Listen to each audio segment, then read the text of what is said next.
Hi guys, number one advice na mabibigay ko sa lahat na naman dito, lalo ng kabataan o kahit na medyo may edad na tayo is prioritize natin yung health natin.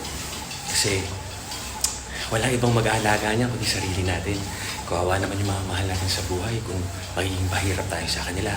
And at the same time, habang kaya, nagkatrabaho, mag-ipon tayo. Piso hanggang 10 piso, hanggang 100 per day, ipunin nyo lang.